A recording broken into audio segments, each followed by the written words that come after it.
ಗುಂಡ್ಲುಪೇಟೆ ತಾಲೂಕಿನ ಮಂಗಳ ಪ್ರಾಥಮಿಕ ಆರೋಗ್ಯ ಕೇಂದ್ರಕ್ಕೆ ಜಿಲ್ಲಾ ಆರೋಗ್ಯ ಮತ್ತು ಕುಟುಂಬ ಕಲ್ಯಾಣಾಧಿಕಾರಿ ಡಾ ಚಿದಂಬರ ಅವರು ಬುಧವಾರ ಭೇಟಿ ನೀಡಿ ಪರಿಶೀಲನೆ ನಡೆಸಿದರು. ಈ ಹಿಂದೆ ಎಜೆಡಿಟಿ ಟ್ರಸ್ಟ್ ಮೈಸೂರು ಎನ್ಜಿಒ ಸಂಸ್ಥೆ ವತಿಯಿಂದ ನಿರ್ವಹಿಸಲಾಗುತ್ತಿದ್ದ ಆರೋಗ್ಯ ಕೇಂದ್ರವನ್ನ ಆರೋಗ್ಯ ಇಲಾಖೆಗೆ ಮರು ಹಸ್ತಾಂತರಗೊಂಡ ಹಿನ್ನೆಲೆ ಆರೋಗ್ಯ ಕೇಂದ್ರದ ಕಾರ್ಯನಿರ್ವಹಣೆಯನ್ನ ಅವಲೋಕಿಸಿದರು. ಭೇಟಿಯ ವೇಳೆ ಆರೋಗ್ಯ ಕೇಂದ್ರದ ಕಚೇರಿ ಸಿಬ್ಬಂದಿಗಳೊಂದಿಗೆ ಚರ್ಚೆ ನಡೆಸಿದ ಅವರು ಈ ಹಿಂದೆ ಕಾರ್ಯನಿರ್ವಹಿಸುತ್ತಿದ್ದ ಸಿಬ್ಬಂದಿಯವರೊಂದಿಗೆ ಸಂವಾದ ನಡೆಸಿ ಕೇಂದ್ರದ ಪ್ರಸ್ತುತ ಸ್ಥಿತಿಗತಿಗಳ ಕುರಿತು ಮಾಹಿತಿ ಪಡೆದರು. ಗಿರಿಜನ ಪ್ರದೇಶಗಳಲ್ಲಿ ಆರೋಗ್ಯ ಸೇವೆಗಳ ಬಲವರ್ಧನೆ, ಆರೋಗ್ಯ ಸೌಲಭ್ಯಗಳ ಅಭಿವೃದ್ಧಿ, ರಾಷ್ಟ್ರೀಯ ಆರೋಗ್ಯ ಕಾರ್ಯಕ್ರಮಗಳ ಪರಿಣಾಮಕಾರಿ ಅನುಷ್ಠಾನ, ಸಿಬ್ಬಂದಿ ನೇಮಕಾತಿಗೆ ಸಂಬಂಧಿಸಿದ ಸಂದರ್ಶನ ಪ್ರಕ್ರಿಯೆ ಹಾಗೂ ಪ್ರಮುಖ ಆರೋಗ್ಯ ಸೂಚ್ಯಂಕಗಳ ಸುಧಾರಣೆ ಕುರಿತು ವಿವರವಾದ ಚರ್ಚೆ ನಡೆಸಿದರು. ಇದೇ ಸಂದರ್ಭದಲ್ಲಿ ವಿವಿಧ ರಾಷ್ಟ್ರೀಯ ಆರೋಗ್ಯ ಕಾರ್ಯಕ್ರಮಗಳ ಪರಿಣಾಮಕಾರಿ ಅನುಷ್ಠಾನ, ದಾಖಲಾತಿ ನಿರ್ವಹಣೆ ಹಾಗೂ ಮೇಲ್ವಿಚಾರಣೆಗೆ ಅನುಕೂಲವಾಗುವಂತೆ ಸಮುದಾಯ ಆರೋಗ್ಯಾಧಿಕಾರಿಗಳು ಹಾಗೂ ಆಶಾ ಕಾರ್ಯಕರ್ತೆಯರಿಗೆ ರಾಷ್ಟ್ರೀಯ ಆರೋಗ್ಯ ಕಾರ್ಯಕ್ರಮಗಳ ರಿಜಿಸ್ಟರ್ಗಳನ್ನು ವಿತರಿಸಲಾಯಿತು. ಗುಂಡ್ಲುಪೇಟೆ ತಾಲೂಕಿನ ಕೂತನೂರು ಗ್ರಾಮದಲ್ಲಿ ಚಿರತೆಯೊಂದು ಜಮೀನಿನಲ್ಲಿ ಕಟ್ಟಿದ್ದ ಸಾಕುನಾಯಿಯ ಮೇಲೆ ದಾಳಿ ನಡೆಸಿ ಕೊಂದು ಹಾಕಿದ ಘಟನೆ ನಡೆದಿದೆ. ಗ್ರಾಮದ ದಿಲೀಪ್ ಸನ್ ಆಫ್ ಗೋಪಾಲ್ ಶೆಟ್ಟಿ ಅವರ ಜಮೀನಿನಲ್ಲಿ ಈ ಘಟನೆ ನಡೆದಿದ್ದು, ಅವರ ಮನೆಯ ಸಾಕು ನಾಯಿಯನ್ನ ಚಿರತೆ ಎಳೆದೊಯ್ದು ಪಕ್ಕದ ಕಾಲುವೆ ಬಳಿ ರಕ್ತ ಹೀರಿ ತಿಂದು ಹೋಗಿರುವುದಾಗಿ ತಿಳಿದು ಬಂದಿದೆ. ಈ ಘಟನೆಯಿಂದ ಗ್ರಾಮಸ್ಥರು ಹಾಗೂ ರೈತರು ಆತಂಕಕ್ಕೊಳಗಾಗಿದ್ದಾರೆ. ರಾತ್ರಿ ವೇಳೆಯಲ್ಲಿ ಹೊರಗೆ ಸಂಚರಿಸಲು ಭಯಪಡುವಂತಹ ಪರಿಸ್ಥಿತಿ ನಿರ್ಮಾಣವಾಗಿದೆ ಎಂದು ಗ್ರಾಮಸ್ಥರು ತಿಳಿಸಿದ್ದಾರೆ.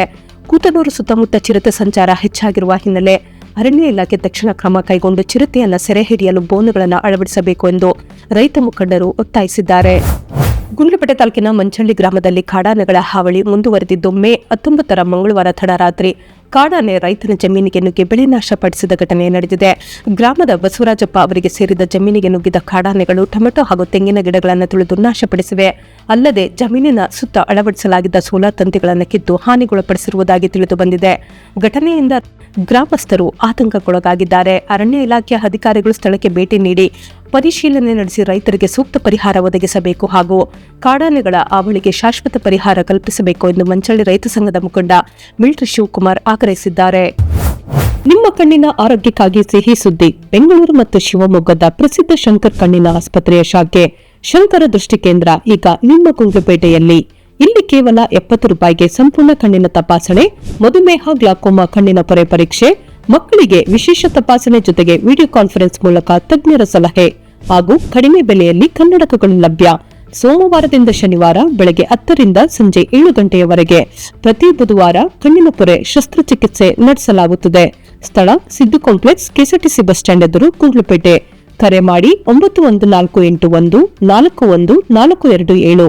ಶಂಕರ ದೃಷ್ಟಿ ಕೇಂದ್ರ ಈಗ ನಿಮ್ಮ ಸೇವೆಗೆ, ಗುಂಡ್ಲುಪೇಟೆಯಲ್ಲಿ. ರಾಷ್ಟ್ರೀಯ ಕುಷ್ಠರೋಗ ನಿರ್ಮೂಲನಾ ಕಾರ್ಯಕ್ರಮದಡಿಯಲ್ಲಿ ತಾಲೂಕಿನ ಕೋಟೆಕೆರೆ ಗ್ರಾಮದಲ್ಲಿ ಬುಧವಾರ 2017ರಲ್ಲಿ ಪರಿಚಯಿಸಲಾಗಿದ್ದ ಆಶಾ ಆಧಾರಿತ ಕುಷ್ಠರೋಗಿಗಳಿಗೆ ಕಣ್ಗಾವಲು ಕಾರ್ಯಕ್ರಮವನ್ನು ಹಮ್ಮಿಕೊಳ್ಳಲಾಗಿತ್ತು.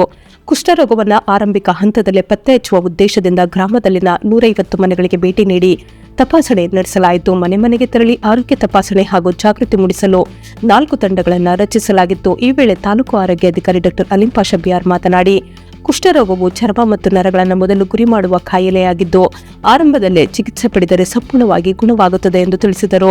ಕುಷ್ಠರೋಗಿಗಳಿಗೆ ಸರ್ಕಾರಿ ಆರೋಗ್ಯ ಕೇಂದ್ರಗಳಲ್ಲಿ ಉಚಿತ ಎಂಡಿಟಿ ಚಿಕಿತ್ಸೆ ಲಭ್ಯವಿದ್ದು, ರೋಗಿಗಳ ಬಗ್ಗೆ ಭೇದ ಭಾವ ಮಾಡಬಾರದು ಎಂದು ಮನವಿ ಮಾಡಿದರು.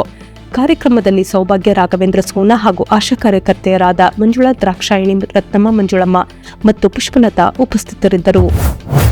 ಎಲ್ಲ ಶುಭ ಸಮಾರಂಭಗಳಿಗೆ ಶುದ್ಧ ಹಾಗೂ ಸುರಕ್ಷಿತ ಬಿಸ್ಲರಿ ಕುಡಿಯುವ ನೀರು ರಿಯಾಯಿತಿ ದರದಲ್ಲಿ ಲಭ್ಯ. ಹಿಂದೆ ಸಂಪರ್ಕಿಸಿ.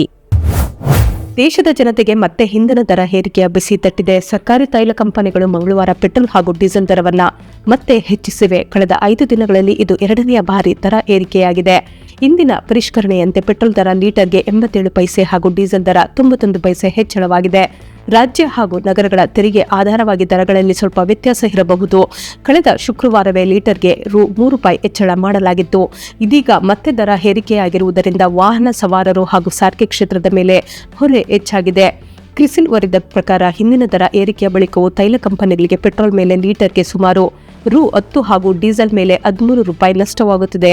ಈ ಏರಿಕೆಯಿಂದ ಆ ನಷ್ಟ ಸ್ವಲ್ಪ ಕಡಿಮೆಯಾಗಲಿದೆ ಎನ್ನಲಾಗಿದೆ. ಅಮೆರಿಕ ಇರಾನ್ ಸಂಘರ್ಷದ ಬಳಿಕ ಅಂತಾರಾಷ್ಟ್ರೀಯ ಮಾರುಕಟ್ಟೆಯಲ್ಲಿ ಕಚ್ಚಾ ತೈಲದ ಬೆಲೆ ಶೇಕಡಾ 50ಕ್ಕಿಂತ ಹೆಚ್ಚು ಏರಿಕೆಯಾಗಿದೆ. ಇದರ ಪರಿಣಾಮ ದೇಶೀಯ ಇಂಧನ ದರಗಳ ಮೇಲೂ ಬಿದ್ದಿದೆ. ಇಂಧನ ಆಮದು ವೆಚ್ಚ ಮತ್ತು ಬಳಕೆಯನ್ನು ಕಡಿಮೆ ಮಾಡಲು ಸರ್ಕಾರ ಪ್ರಯತ್ನಿಸುತ್ತಿರುವ ನಡುವೆ ಈ ದರ ಏರಿಕೆಯಾಗಿದೆ. ಕಂಪನಿಗಳ ನಷ್ಟ ಕಡಿಮೆ ಮಾಡುವ ಹಾಗೂ ಹಣದುಬ್ಬರದ ಮೇಲೆ ಹೆಚ್ಚು ಪರಿಣಾಮ ಬೀರದಂತೆ ನೋಡಿಕೊಂಡು ಈ ನಿರ್ಧಾರವನ್ನು ತೆಗೆದುಕೊಳ್ಳಲಾಗಿದೆ ಎಂದು ಅಧಿಕಾರಿಗಳು ತಿಳಿಸಿದ್ದಾರೆ. ಇಂಧನದ ಸಗಟು ಬೆಲೆ ಏರಿಕೆಯಿಂದ ಏಪ್ರಿಲ್ನಲ್ಲಿ ಹಣದುಬ್ಬರ ದರ 42 ತಿಂಗಳ ಗರಿಷ್ಠ ಮಟ್ಟವಾದ %8.3ಕ್ಕೆ ಏರಿಕೆಯಾಗಿದೆ. ಈಗಿನ ಏರಿಕೆಯಿಂದ ಪೆಟ್ರೋಲ್ ಮತ್ತು ಡೀಸೆಲ್ ದರಗಳು 2022ರ ಮೇ ನಂತರದ ಗರಿಷ್ಠ ಮಟ್ಟ ತಲುಪಿವೆ ಎಂದು ತಜ್ಞರು ತಿಳಿಸಿದ್ದಾರೆ.